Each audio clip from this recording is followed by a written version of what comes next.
نحمدہ ونصلی علی رسولہ الکریم۔ عزیزان محترم، میں Muhammad Aslam Dhuddi, chairman liberal party Pakistan آپ سے مخاطب ہوں اور آپ دیکھ رہے ہیں liberal party Pakistan YouTube channel. عزیزان محترم، آپ کو پتہ ہے کہ اس چینل کے توسط سے آپ کے سامنے لبرل پارٹی پاکستان کا منشور بیان کیا جاتا ہے اور میں اس مقصد کے لیے وقتاً فوقتاً آپ کے سامنے اپنے خیالات کا اظہار کرتا رہتا ہوں۔ آج جس موضوع پر میں آپ کے سامنے بولوں گا اس کا عنوان ہے بھارت کمزور لوگوں اور اقلیتوں کی قتل گاہ۔ عزیزان محترم، liberal party Pakistan YouTube channel آپ کا اپنا چینل ہے۔ میں امید کرتا ہوں اور توقع ظاہر کرتا ہوں کہ آپ اس چینل کو سبسکرائب کریں گے، لائک کریں گے، شیئر کریں گے اور بیل آئیکن کو بھی دبا دیں گے تاکہ پارٹی کی طرف سے دی جانے والی معلومات اور گزارشات بر وقت آپ کے پاس پہنچیں اور آپ کے عزیز و اقارب اور دوست احباب مکمل طور پر ان سے استفادہ کر سکیں۔ عزیزان محترم، OIC مسلمان ممالک کی ایک تنظیم ہے جس میں پاکستان بھی شامل ہے، سعودی عرب، کویت، بحرین، عمان، لیبیا، اسی طرح متحدہ عرب امارات اور دیگر جتنے بھی اسلامی ملک ہیں وہ سب کے سب اس تنظیم میں شامل ہیں۔ یہ تنظیم مسلمانوں کی ترقی، بہبود اور فلاح کے لیے منصوبے بناتی ہے، پلان تیار کرتی ہے اور پھر اس پر عمل درآمد کراتی ہے۔ تیل کے وسائل کو بھی یہ تنظیم دیکھتی ہے اور ان کی اونچ نیچ اور تیل کی قیمتوں کا تعین کرنے کے لیے مناسب مشورے کیے جاتے ہیں۔ مسلمانوں کے لیے یہ سب سے بڑا پلیٹ فارم ہے۔ مسلمانوں کی ترقی اور ان کی تہذیب و تمدن کے احیاء کے لیے اس سے بڑا اور کوئی پلیٹ فارم نہیں ہے۔ OIC سب سے بڑا پلیٹ فارم ہے۔ OIC جو بات بھی کرتی ہے اس کا وزن ہوتا ہے اور بین الاقوامی سطح پر اس کو تسلیم بھی کیا جاتا ہے اور وہ بات وزن بھی رکھتی ہے۔ گزشتہ روز OIC نے ایک رپورٹ جاری کیا بھارت کے بارے میں۔ ہندوستان کے بارے میں OIC نے یہ رپورٹ جاری کی ہے کہ بھارت کمزور لوگوں اور اقلیتوں کی قتل گاہ ہے۔ مغربی ممالک نے بھی اور دیگر ممالک نے بھی 2021 میں بھارت کو ان ممالک میں شامل کیا ہے جہاں اقلیتیں محفوظ نہیں ہیں۔ بھارت کی اقلیتوں میں سب سے بڑی اقلیت تو مسلمان ہیں، اس کے بعد سکھ آتے ہیں، تیسرے نمبر پر عیسائی ہیں، چوتھے نمبر پر دلت ہیں۔ دلت ویسے تعداد کے لحاظ سے تو بہت زیادہ ہیں لیکن انہیں چوتھے نمبر پر شمار کیا جاتا ہے کیونکہ وہ ہندو بھی ہیں اور وہاں انہوں نے اپنے مندر بھی بنا رکھے ہیں اور وہ ہندوؤں کی طرح عبادت کرتے ہیں مندروں میں بھگوان کی، اس لیے انہیں چوتھے نمبر پر رکھا گیا ہے۔ تو یہ 4 اقلیتیں جو ہیں بھارت کی، ان پر طرح طرح کے مظالم ڈھائے جا رہے ہیں۔ ہمیں پتہ ہے اور ہم بارہا یہ سن چکے ہیں، دیکھ چکے ہیں، تصاویر دیکھ چکے ہیں، ویڈیوز دیکھ چکے ہیں اور بہت ساری معلومات ہمیں ہے کہ کشمیریوں پر کس طرح کے مظالم ڈھائے جا رہے ہیں۔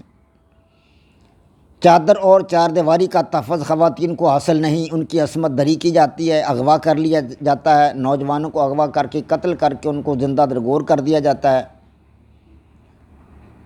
بچوں کو اغوا کر کے قتل کیا جا رہا ہے، بوڑھوں کا کوئی پرسان حال نہیں ہے، ان کے جائیدادوں پر قبضہ کیا جا رہا ہے، عبادت گاہوں کو ختم کیا جا رہا ہے، گرایا جا رہا ہے، عبادت کرنے کی اجازت نہیں ہے مسلمانوں کو، گائے ذبح کرنے کی مسلمانوں کو اجازت نہیں ہے۔ اگر کوئی مسلمان گائے ذبح کر لیتا ہے اس کو قتل کر دیا جاتا ہے، کوئی بھی اس کو قتل کر دے اس پر کسی قسم کا کوئی مقدمہ نہیں ہوتا۔ مسلمانوں کی آواز کو مکمل طور پر بھارت میں دبایا جا رہا ہے، ان کی آواز نہیں سنی جاتی، ان کے ساتھ ناانصافی ہو رہی ہے، قتل و غارت گری عام ہے مسلمانوں کے بارے میں، مسلمانوں کی بات نہیں سنی جاتی، ان کے مسائل کو حل نہیں کیا جاتا، عدالتوں کچہریوں میں ان کا کوئی پرسان حال نہیں ہے۔ یہ حالت ہے مسلمانوں کی۔ انہیں ملازمتوں میں بھی کسی قسم کا کوئی تحفظ حاصل نہیں ہے، ملازمتیں بھی ان کو نہیں دی جاتی، شاذ و نادر کوئی کد کا درجہ 4 کی کوئی سیٹ پہ کوئی لگ جائے تو الگ بات ہے، ورنہ اعلیٰ پوسٹوں پر کوئی مسلمان نہیں ہے، کوئی مسلمان بیوروکریٹ نہیں ہے۔ MP MNs کی تعداد بھی نہ ہونے کے برابر ہے، کوئی ایک آدھ کو آدمی کوئی کانگریس کا کوئی رکن منتخب ہو گیا ہو تو ہو گیا ہو، بی جے پی میں کسی قسم کا کوئی رکن مسلمانوں کا شامل نہیں ہے۔ تو اسی طرح چونکہ ان کو کمزور سمجھا جاتا ہے، اس لیے مسلمانوں پر مظالم ڈھائے جا رہے ہیں۔ کشمیریوں پر تو بے تحاشا مظالم ڈھائے جا رہے ہیں۔ ان کا 370 والا آرٹیکل بھی ختم کر دیا گیا ہے، اور وہاں ہندوؤں کو آباد کیا جا رہا ہے تاکہ ان کی مسلمانوں کی آبادی کو کم کیا جا سکے، اور مسلمانوں پر ظلم و ستم ڈھانے کے لیے مزید جو ہے وہ حربے اختیار کیے جائیں، ان کا وجود مٹا دیا جائے۔ 1 کروڑ کے لگ بھگ یا 90 لاکھ کے لگ بھگ کشمیری مسلمانوں پر عرصہ حیات تنگ کر دیا گیا ہے۔ گو کہ اب مسلمان مجاہدین نے ہندوؤں کے خلاف آواز اٹھائی ہے، اور ان کے خلاف اب وہ بھی کمر بستہ ہو چکے ہیں، لیکن پھر بھی مسلمانوں پر ہندوؤں کے مظالم جو ہیں وہ کم نہیں ہوئے۔ اسی طرح سکھ کمیونٹی پر بھی بڑے بڑے مظالم ڈھائے جا رہے ہیں۔ تقریباً 1.5 سال سے سکھ کمیونٹی اپنے مطالبات کے حق میں سڑکوں پر ہے، ہڑتالیں کر رہی ہے، بلوے کر رہی ہے، اور ریلیاں نکال رہی ہے۔ دہلی کا راستہ بھی انہوں نے روکا، دہلی میں ان کے ہجوم بیٹھے ہوئے ہیں، لیکن کوئی پرسان حال نہیں ان کی بات نہیں سنی جا رہی۔ اکا دکا لوگوں کو جو تھوڑا سا بولتے ہیں، مقرر ہیں، تقریر کرتے ہیں، ان کو اغوا کر کے قتل کر دیا جاتا ہے۔ 600 کے قریب سکھ اب تک وہاں قتل کیے جا چکے ہیں، اور یہ کر کون رہا ہے؟ یہ بی جے پی کر رہی ہے، بجرنگ دل کر رہی ہے، اور ان کی جو دیگر انتہا پسند پارٹیاں ہیں ہندوؤں کی وہ کر رہی ہیں۔ ان کا بنیادی مقصد یہ ہے کہ ہندوؤں کو صرف ہندوؤں کا ملک بنا دیا جائے، اور باقی اقلیتوں کو یہاں سے نکال دیا جائے یا ان کا وجود مٹا دیا جائے۔ پچھلے دنوں آسام میں مسلمانوں کو قتل کر کے ان کی لاشوں کے اوپر لوگ ناچتے رہے ہندو، اور ڈانس کرتے رہے۔ یہ حالت ہے۔ اس قسم کی حالت کو دیکھ کر عرب ممالک جو ہیں ان کے دل پسیج گئے، اور انہوں نے کہا ہے OIC نے کہ اب ہم ہندوؤں کا جو ہے وہ بائیکاٹ کریں گے۔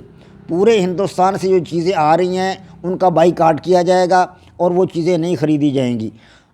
کویت کی پارلیمنٹ نے تو یہ بل پاس کر دیا ہے کہ آئندہ کوئی بھی کویتی شخص بھارت سے آئی ہوئی چیزوں کو نہیں خریدے گا۔ بھارت سے آئی ہوئی اشیاء کا مکمل طور پر بائیکاٹ کیا جائے گا۔ اسی طرح سعودی عرب، متحدہ عرب امارات، بحرین، عمان، کویت، مصر اور دیگر جو مسلمان ممالک ہیں وہ بھی بھارتی اشیاء کا بائیکاٹ کر رہے ہیں۔ اب ان کی آنکھیں کھل رہی ہیں عرب ممالک کی۔ اب انہیں پتہ چل رہا ہے کہ بھارت جو ہے وہ تو ایک ہندوتوا کا نظام جو ہے اپنے ملک میں لانا چاہتا ہے، ہندوؤں کا نظام اپنے ملک میں لانا چاہتا ہے۔ اقلیتوں کو ذرہ برابر بھی وہاں کوئی تحفظ حاصل نہیں ہے۔ جب انہوں نے آسام کے مسلمانوں پر ہونے والے ظلم و ستم کا مشاہدہ اپنی آنکھوں سے کیا تو ان کو پتہ چلا کہ مسلمانوں پر کس طرح مظالم ڈھائے جا رہے ہیں۔ اس سے پہلے عرب ممالک ہندوستان کی دوستی کا دم بھرتے تھے اور ہندوستان کا ساتھ دیتے تھے، لیکن اب انہیں حقائق کا علم ہو چکا ہے۔ کچھ انہیں اس بات کا بھی ادراک ہو چکا ہے کہ پاکستان کے پاؤں کمزور نہیں ہے، پاکستان ایک مضبوط ملک ہے، اس کے پاس ایٹمی ٹیکنالوجی ہے، ہمیں پاکستان سے اتنا دور نہیں ہونا چاہیے۔ اب ان کو اس بات کا بھی ادراک ہو چکا ہے، لہٰذا اب وہ ہندوستان کے اس قدر قریب نہیں ہیں جس قدر پہلے تھے۔ پہلے تو وہ ہندوستان کا مکمل طور پر دم بھرتے تھے، اس کی ہاں میں ہاں ملاتے تھے اور پاکستان کے خلاف بات کرتے تھے، لیکن اب ان کی آنکھیں چار ہو گئی ہیں، انہیں حقیقت کا ادراک ہو چکا ہے کہ جس طرح آسام میں مسلمانوں پر مظالم ڈھائے جا رہے ہیں، اسی طرح ایک وقت ایسا بھی آ سکتا ہے کہ ہندوستان ہم پر بھی غلبہ حاصل کر سکتا ہے اور ہمارے اوپر بھی اسی طرح کے مظالم ڈھائے جائیں گے۔ کیوں نہ ہم وقت پر ہی ہندوستان سے دور ہو جائیں اور اس کو جو ہے چھٹی کا دودھ یاد دلا دیں، اس کو پتہ چل جائے کہ مسلمان جو ہے وہ کتنے پاورفل ہیں، کتنے طاقتور ہیں۔ لہٰذا بیشتر عرب ممالک نے ہندوستان کی اشیاء کا مکمل طور پر بائیکاٹ کر دیا ہے اور ہندوستان کو تجارتی لحاظ سے بہت زیادہ خسارہ برداشت کرنا پڑ رہا ہے۔ لیکن بجرنگ دل اور RSS کا نظریہ جن لوگوں کے دلوں میں پیوست ہے وہ لوگ اس کام کو نہیں چھوڑیں گے۔ مسلمانوں پر مظالم اٹھانے کے لیے ان لوگوں کے ہاتھ کھلے ہیں اور ان کی زبانیں کھلی ہیں، کوئی ان کو روک نہیں رہا، ان کی زبانوں کو کوئی گنگ نہیں کر رہا، کوئی ان کو روک نہیں رہا، کوئی ان کے ہاتھوں کو روک نہیں رہا۔ مغربی ممالک کی طاقت بھی ان کی پشت پر ہے، ان کے ساتھ ہے، لیکن اب وقت آ رہا ہے کہ مغربی ممالک بھی اس حقیقت کو جان گئے، ان کو پتہ چل چکا ہے کہ ہندوستان جو ہے وہ اقلیتوں پر کس قدر مظالم ڈھا رہا ہے، اقلیتوں پر کس قدر ظلم روا رکھے ہوئے ہیں۔ تو ان کو احساس ہے، وہ بھی آخر انسان ہے، تو انسانوں پر جب مظالم ڈھائے جا رہے ہیں تو انہیں اس کا ادراک تو ہوگا۔ تو اب وہ بھی کہہ رہے ہیں کہ ہندوستان میں اقلیتیں محفوظ نہیں ہیں، ہندوستان میں اقلیتوں پر مظالم ڈھائے جا رہے ہیں، کشمیریوں پر مظالم ڈھائے جا رہے ہیں، سکھوں پر مظالم ڈھائے جا رہے ہیں، اس کے علاوہ دیگر جو اقلیتیں ہیں ان پر مظالم ڈھائے جا رہے ہیں، حتیٰ کہ جو دلت ہیں، ان کے اپنے مذہب کے لوگ ہیں، ہندو ہیں، ان پر بھی مظالم ڈھا رہے ہیں، اعلیٰ ذات کے ہندو، ان کے اندر تفریق ہے، کچھ لوگ برہمن ہیں، کچھ لوگ کھشتری کہلاتے ہیں، کچھ ویش ہیں، اور چوتھا درجہ جو ان کو دیتے ہیں، جن کو جو وہ ہیں بیچارے دلت، جو دلتوں کو وہ اپنے مندروں میں نہیں آنے دیتے۔ اگر کوئی دلت ان کے مندر میں آ جائے تو اسے وہ اس کے کان میں پگھلا ہوا سیسا ڈال دیتے ہیں، بعض اوقات اس کو قتل بھی کر دیتے ہیں، ان کو ان کے مندروں میں آنے کی اجازت ہی نہیں ہے۔